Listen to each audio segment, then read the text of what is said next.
Bismillah.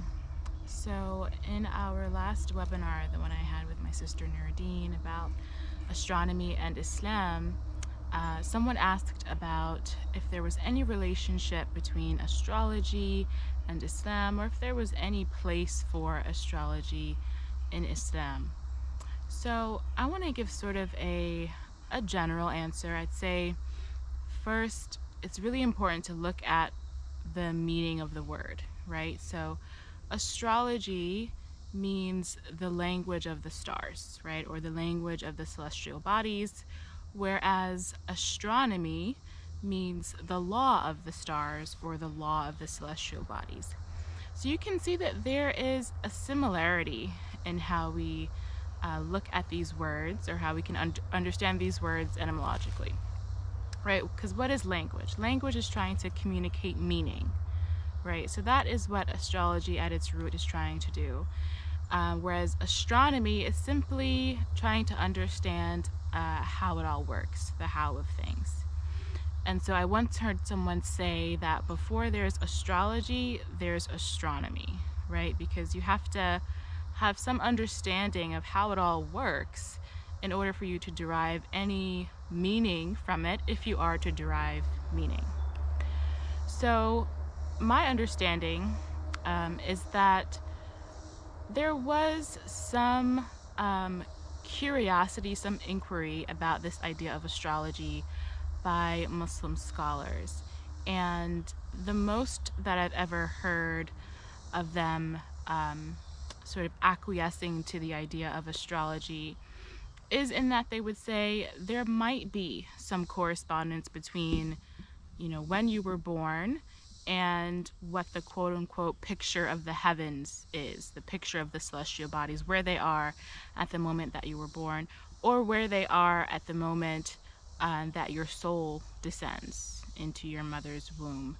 That perhaps there's some correspondence between that time and what's happening in the heavens in that moment. So perhaps there's some correspondence in terms of, particular personality traits, right?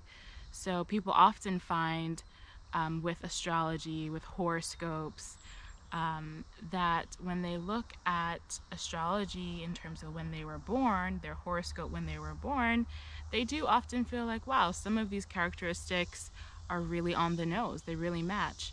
And so scholars of the past have said there might be something to that, right? But that's kind of in the realm of self-knowledge and self-awareness, right? That these are also things you can learn if you're reflective on your own character or your own habits. We know for certain, right, that what scholars have definitely warned us of is predictive astrology, right? So astrology that seeks to predict what's going to happen in the future. And the future for us as human beings, it's a mystery, and it's meant to be that way. It's one of the great mysteries of this life for us. It's in the knowledge of Allah subhanahu wa ta'ala, and we're not meant to know it, right? That's just the nature of life for us, that we're not meant to know the future. And there is no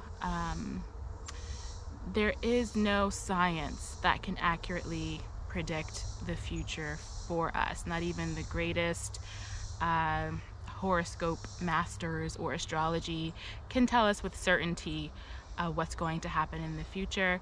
And we also know that sometimes these arts, these sciences, they can get mixed in with the occult, right? And so we don't want to do anything that would even, touch that realm.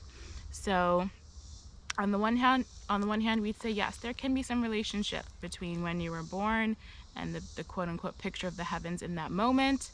But self-knowledge will also give us the ability to predict how we're going to act in certain circumstances, and predict, our character and how it will manifest throughout life's vicissitudes.